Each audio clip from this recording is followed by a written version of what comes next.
Hello foodies, ઉનાળાની કાળઝાળ ગરમીમાં ખૂબ જ ઓછા સમયમાં બની જતું ઢાબાના શાકને ટક્કર મારે તેવું એકદમ નવી રીત સાથે નવા મસાલા સાથે આખા ડુંગળીની શાકની રેસિપી હું તમારી સાથે શેર કરીશ।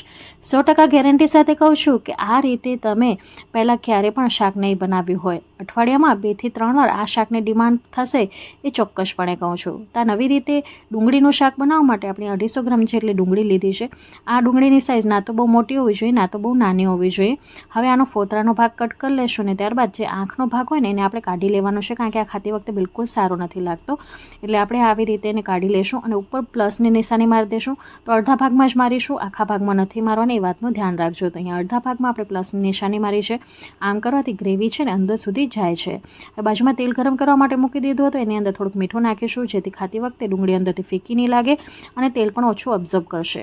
હવે આની અંદર ડુંગળી નાખી દઈશું ને તળી લઈશું। હવે જ્યારે ડુંગળી તળાઈ જશે ને તો આ રીતે પેલું લેયર છે ને છૂટું પડી જશે અને આ ખાતી વખતે પણ સારું લાગે છે ને આવી રીતે થોડુંક વચ્ચેનો ભાગ પોળો થઈ જશે। પરિણામે જ્યારે ગ્રેવીની અંદર આપણે નાખશું ને તો અંદર સુધી ગ્રેવી જશે અને ખાતી વખતે શાક વધારે સ્વાદિષ્ટ લાગે છે। તો આ રીતે આપણે ડુંગળી તળી લીધી છે ને એક પ્લેટમાં કાઢી લેશું। હવે વધારાનું તેલ છે ને એને આપણે કાઢી લેવાનું છે ને કઢાઈની અંદર આપણે ફક્ત 2 ટેબલસ્પૂન જેટલું તેલ રાખીશું। તેલ આપણું ગરમ જ છે તો એક તમાલપત્ર, એક તજનો ટુકડો, સાથે 2 એલચી અને 1 ટીસ્પૂન જેટલું જીરું નાખીશું। 1/4 ટીસ્પૂન જેટલી આપણે હિંગ નાખીશું। બધા જ મસાલાને સાઈડે ચટકાવી લઈશું જેથી એની કચાશ દૂર થઈ જાય। તો આવી રીતે શાકની અંદર થોડા ખડા મસાલા ઉમેરવાથી શાક છે ને વધારે સ્વાદિષ્ટ બને છે, સુગંધિત બને છે। અહીંયા તમે જોઈ શકો છો કે વઘાર સરસ રીતે ચટકી ગયો છે।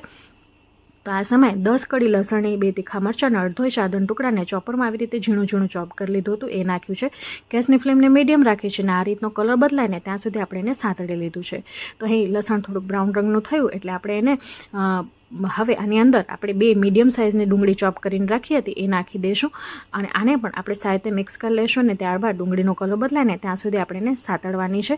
તો અહીં ડુંગળી પણ સરસ આપણી સતળાઈ ગઈ છે। તો હવે આ સમયે 1 ચમચી જેટલું આપણે બેસન નાખીશું। બેસન નાખવાથી ગ્રેવી છે રીચ તૈયાર થાય છે અને એનું ટેક્સચર થોડું ક્રીમી આવે છે અને જ્યારે આપણે એની અંદર પાણી ઉમેરીએ છીએ ને તો એ પાણી છૂટું નથી પડતું। બેસન ઉમેરી લીધા પછી સાથે આપણે મિક્સ કરી લઈશું અને એની કચાશ દૂર થાય ત્યાં સુધી આપણે સાતળી લઈશું। તો લગભગ 2 થી 3 મિનિટ સુધી આપણે એને સાતળી લીધું છે। હવે આ સમયે આની અંદર 2 લાલ અને પાકા બારીક ચોપ કરેલા ટમેટા ઉમેરી દઈશું અને સાથે મિક્સ કરી લઈશું। એકવાર બધું સાથે મિક્સ કરી લીધા બાદ આ સમયે જ આની અંદર આપણે મસાલા ઉમેરી લઈશું જેથી જ્યારે ટમેટા પણ કૂક થશે ને તો સાથે સાથે આપણા મસાલા પણ સરસ કૂક થઈ જશે। તો અહીં તમે જોઈ શકો છો કે સારી રીતે બધું મિક્સ કરી લીધું છે। તો હવે આ સમયે સ્વાદ અનુસાર મીઠું નાખીશું। ધ્યાન રાખીશું કે તેલમાં પણ આગળ આપણે મીઠું નાખેલું હતું। 1/2 ટીસ્પૂન જેટલી હળદર પાવડર નાખીશું। 1/2 ટેબલસ્પૂન જેટલું કશ્મીરી લાલ મરચું પાવડર નાખીશું। આનાથી શાકનો કલર સરસ આવશે। તીખાશ માટે તો આપણે લીલા મરચાં વાપર્યા છે। 1/2 ટેબલસ્પૂન જેટલું ધાણા જીરું પાવડર નાખીશું। બધી વસ્તુને સાથે મિક્સ કરી લેશું। તો આવી રીતે જ્યારે મસાલાને સારી રીતે પકાવવામાં આવે ને તો શાકનો સ્વાદ જ ખૂબ જ સરસ આવે છે અને એનો કલર પણ ખૂબ જ ખીલીને આવે છે। હવે આ મસાલાને ઢાંકીને 2 થી 3 મિનિટ સુધી પકવા માટે મૂકી દઈશું। હવે એક બાઉલની અંદર આપણે ઘાટું દહીં લેવાનું છે। આ દહીં ખાટું ન હોય એ વાતનું ધ્યાન રાખજો, મોડું હશે તો ચાલશે પણ આવી રીતે ઘાટું લેવાનું છે। જો પાતળું હશે ને તો શાકમાં ફોદા ફોદા થઈ જશે। સારી રીતે આપણે દહીંને ફેટી લીધું છે ને તમે દહીંનું ટેક્સચર જોઈ શકો તો એકદમ ક્રીમી મળ્યું છે। આના કારણે છે ને ગ્રેવી ખૂબ જ રીચ તૈયાર થાય છે। બીજા તરફ આપણો મસાલો છે ને સરસ ચડી ગયો છે, સાઈડમાંથી તેલ છૂટું પડી ગયું છે। તો એકવાર આપણે ચલાવી લઈશું। અહીં તમે જોઈ શકો છો કે મસાલાને આપણે સારી રીતે પકાવ્યું છે ને તો શાકનો કલર કેટલો જોરદાર આવ્યો છે, દેખાય છે ને એકદમ ઢાબા પર મળે તેવું શાક। હવે ગ્રેવી કરવા માટે આપણે અહીંયા ગરમ પાણીનો ઉપયોગ કરવાનો છે। જેટલી ગ્રેવી પસંદ હોય ને એ પ્રમાણે તમારે પાણીનો ઉપયોગ કરવાનો। તો એક વાતનું ધ્યાન રાખવાનું છે કે આપણે ગરમ પાણીનો જ ઉપયોગ કરીશું, બિલકુલ પણ ઠંડા પાણીનો ઉપયોગ નહીં કરીએ। હવે આ સમયે 1 ટેબલસ્પૂન જેટલી આપણે કસૂરી મેથી નાખીશું અને દાળ શાકનો જે પણ તમે મસાલો ખાતા હોય એ તમારે નાખવાનો છે। તો 1 ટીસ્પૂન જેટલો આપણે એ નાખીશું। પંજાબી શાકનો ગરમ મસાલો પણ તમે નાખી શકો છો અને કિચન કિંગ પણ નાખી શકો છો।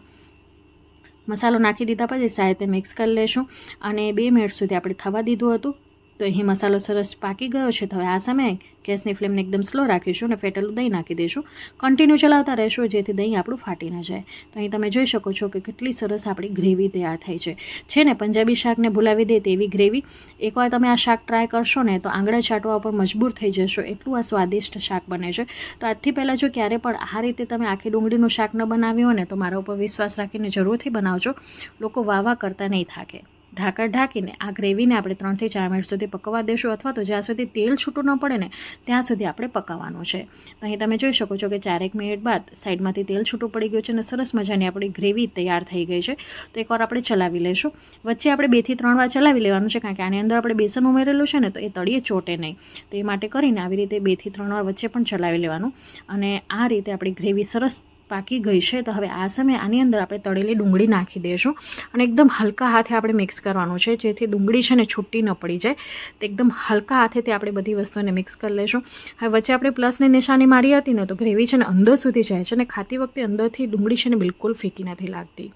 ઢાંકણ ઢાંકીને ફરી પાછું આપણે 2 થી 3 મિનિટ સુધી સીજવા દઈશું, જેથી ગ્રેવી છે ને અંદર સુધી લાગી જાય. તો અહીં તેલ છૂટું પડે ત્યાં સુધી આપણે પકવી લીધું છે. તો તમે જુઓ, ઢાબાનું શાક ભૂલાવી દે તેવું ને પંજાબી શાકને ટક્કર મારે તેવું આપણે આજે આખી ડુંગળીનું શાક બનાવ્યું છે. જોતાં જ મોંમાં પાણી આવી ગયું હોય ને, તો વિડીયોને લાઇક કરવાનું ભૂલતા નહીં અને કમેન્ટ બોક્સમાં તમારો અનુભવ જરૂરથી શેર કરજો ઇફ તમે આ રેસીપી ટ્રાય કરો છો તો. આ શાકને તમે રોટલી, ભાખરી, ફુલકા સાથે સર્વ કરી શકો છો. ઇવન ખીચડી સાથે ખાવાની પણ ખૂબ જ મજા આવે છે. તો રેસીપી કોઈ પણ કારણસર ગમી હોય તો પ્લીઝ સપોર્ટ કરજો, જેના માટે તમે મારા વિડીયોને લાઇક, શેર, ચેનલને સબસ્ક્રાઈબ કરી શકો છો. બાજુમાં આપેલી બેલ બટન જરૂરથી દબાવજો. Thank you so much for watching.